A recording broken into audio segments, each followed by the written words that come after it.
Mon invité ce matin est titulaire d'un doctorat en éducation à l'entrepreneuriat et il mène des recherches sur des problématiques liées à la réforme de l'éducation et à l'autonomisation des jeunes et des femmes. Youn Stihem, bonjour et bienvenue à vous sur Atlantic Radio.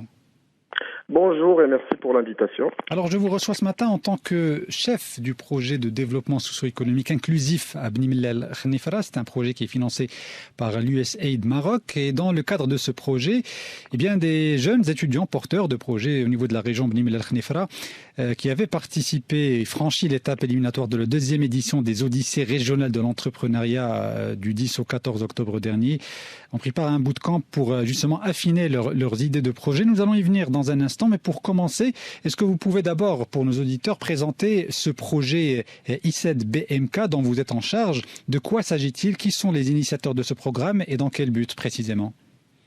Très bien, merci beaucoup d'abord pour l'invitation.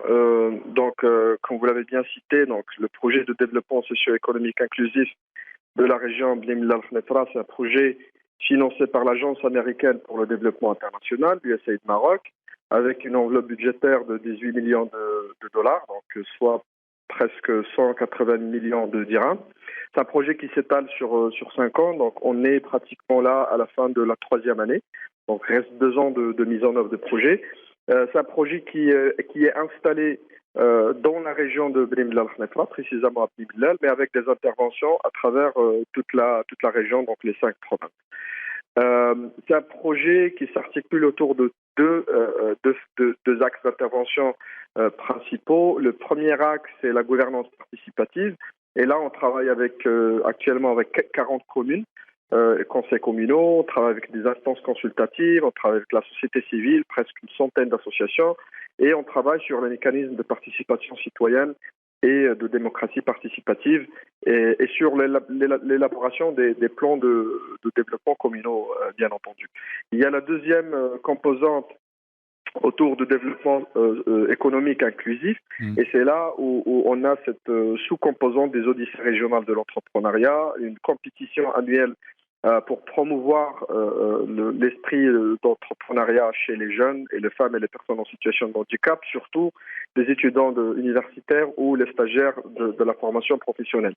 Il y a beaucoup plus d'activités sur cette composante. Donc, on travaille avec une centaine de coopératives, on travaille avec une cinquantaine d'entreprises de moyenne et de petite taille sur le renforcement des capacités, on travaille sur tout ce qui est planification stratégique et on travaille bien entendu avec l'ANAPEC bien sûr sur l'inclusion des personnes, surtout des personnes en situation de handicap, dans le processus d'intermédiation professionnelle.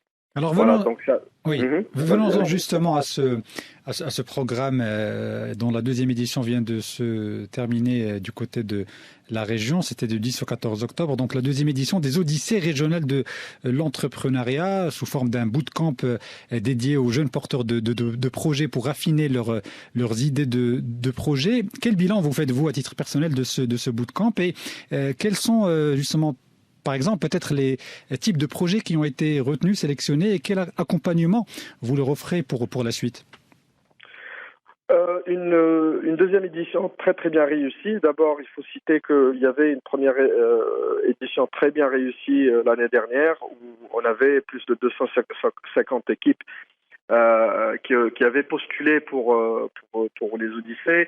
Il y avait aussi un bootcamp de 4 jours intensifs où on a fait pratiquement beaucoup de formation, de coaching et de mentorat à ces jeunes-là à travers et à l'aide de plus de 30 mentors nationaux et internationaux. Et donc cette deuxième édition reprend cette démarche et avec pratiquement le même modèle d'intervention, bien sûr amélioré sur la base des leçons apprises de l'année dernière. Et ce que je veux aussi préciser, c'est que cette initiative des Odyssées régionales de l'entrepreneuriat, dans le cadre de rendre à César ce qui appartient à César, c'est une initiative qui a été à la base lancée par le Centre régional d'investissement à Bni Mellal Khnifra, et on était rentré dans ce partenariat avec le CRI et avec l'Université Sultan Moulay Slimane et avec l'OSPT pour mutualiser les efforts et lancer cette initiative assez ambitieuse qui nous a d'ailleurs permis de renforcer les capacités de beaucoup de jeunes et de financer beaucoup de jeunes aussi. Donc là, actuellement, on en est à 10 projets financés à hauteur de 2 millions de dirhams et on compte, Inch'Allah, cette année, dans cette deuxième édition des Odyssées régionales de l'entrepreneuriat, de financer, Inch'Allah, une quinzaine de projets à hauteur de 2,5 millions à 3 millions de dirhams. Donc ce bootcamp, il y avait donc l'idée principale, c'est de raffiner les projets et de les rendre plus viables, plus bancables, à l'aide des mentors du secteur public et du secteur privé. On avait au total 600 personnes qui avaient postulé, donc il y avait des éliminatoires à 2 reprises, et on s'est retrouvé avec un groupe de 36 projets, soit pratiquement une soixantaine de jeunes, et avec des pitchs finaux. Et là, on est à la phase finale de pratiquement sélectionner les finalistes à travers des pitchs où on a des jurés qui sont multi- et pluridisciplinaires, donc université, OPPT, CRI, notre projet, mais également des banquiers et des mentors, des business angels aussi.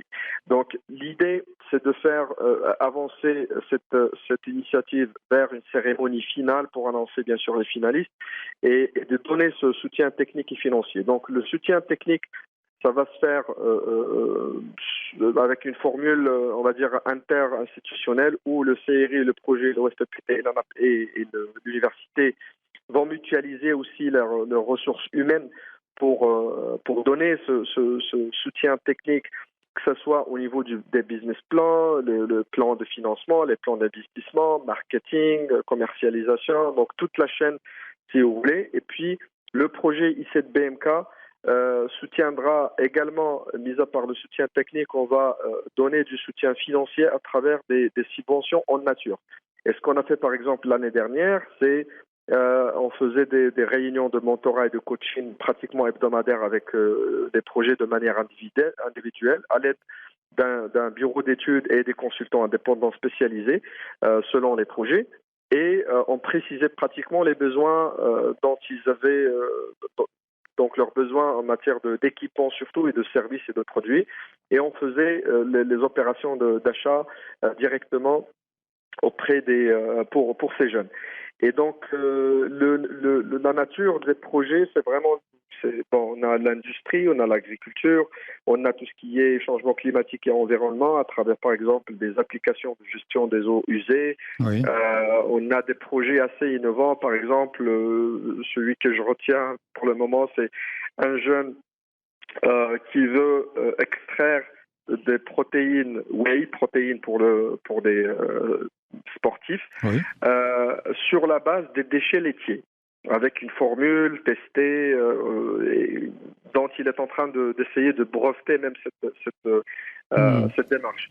Et donc on a aussi des projets sur le tourisme et l'artisanat pour promouvoir et valoriser le patrimoine culturel de la région. Comme vous le savez, par exemple, le Jilab el-Bziouia, c'est un patrimoine régional de Bni Mellal Khnefra. Donc il y avait une jeune qui voulait faire un projet autour de la valorisation de cette Jilaba. Donc c'est des projets différents et ça dépend vraiment on va dire, des goûts et des aspirations des jeunes.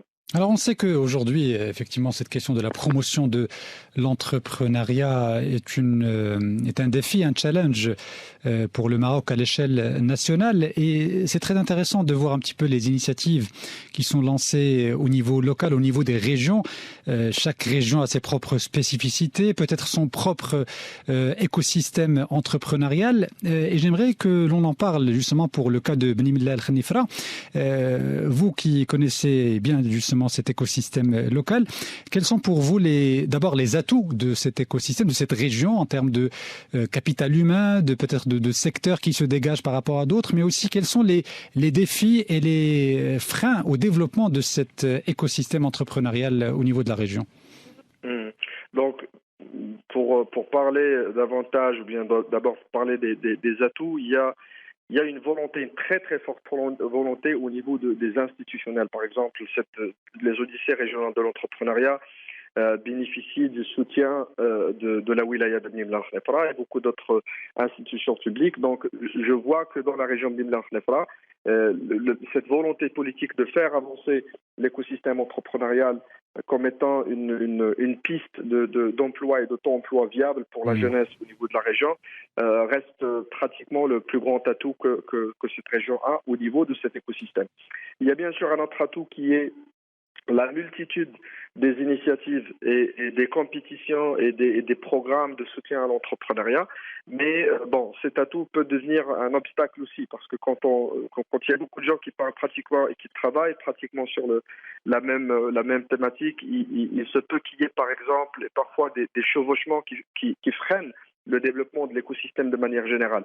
Et donc, nous, ce qu'on fait à travers les unités régionales de l'entrepreneuriat, avec le CIRI, l'université et l'OFPPT, c'est effectivement mutualiser ces efforts pour arriver à un écosystème entrepreneurial et que les unités régionales de l'entrepreneuriat deviennent un brand pour la région et qui deviennent durables et pérennisés à travers cette volonté politique des institutions, mais aussi l'apport et les contributions du secteur privé et des banques surtout. Parce que, comme vous le savez, les projets de développement, ils sont limités dans le temps et dans le budget. Donc, à un certain moment, le projet quittera la région. Il va falloir installer un mécanisme de pérennisation pour que cette belle initiative des unités régionales de l'entrepreneuriat reste au-delà du temps du projet. Il y a des autres défis, bien sûr, c'est que l'éducation à l'entrepreneuriat de manière générale n'est pas aussi systématisée dans les établissements, que ce soit universitaires ou de l'OFPPT, mais ça, pas forcément uniquement dans la région, mais c'est une question plutôt régionale, et pas forcément, même pas au Maroc, c'est régional, c'est l'Afrique du Nord et le Moyen-Orient. Cette éducation à l'entrepreneuriat reste pour la majorité des initiatives personnelles des professeurs, des départements et des leaders de ces établissements. Et nous, on a la chance de travailler avec l'université Sultan Moulay Slimane et surtout avec aussi l'OFPPT qui ont fait des efforts énormes et qui continuent à systématiser cette éducation à l'entrepreneuriat à travers les programmes de formation. Et donc, chose qui est aussi un des plus grands atouts que la région de Bni Mellal Khnefra a pour faire avancer cet écosystème entrepreneurial dans la région. Et bien sûr, il faut dire que l'atout le plus critique pour cet écosystème, c'est la jeunesse. C'est une région qui regorge de jeunes, qui regorge de projets, qui regorge de talents et d'aspirations et d'ambitions. Et donc, ces initiatives comme les unités régionales de l'entrepreneuriat aident à faire concrétiser ses rêves, à faire concrétiser ses ambitions. Donc, quand il y a un écosystème qui regroupe l'énergie des jeunes, des financements et du soutien technique et une volonté politique et des secteurs porteurs porteurs de richesse, porteurs de potentiel et d'impact pour la région, je crois que ça fait le combo le plus propice à la productivité pour toute la région. Bien, nous allons conclure sur cette dernière réflexion pleine d'optimisme. Younes Tihem, je rappelle que vous êtes chef du projet de développement socio-économique inclusif à Bni Mellal Khnefra. Merci beaucoup d'avoir répondu ce matin à toutes nos questions et je vous dis à bientôt sur Atlantic Radio. Inch'Allah. Merci beaucoup à vous. Excellente journée.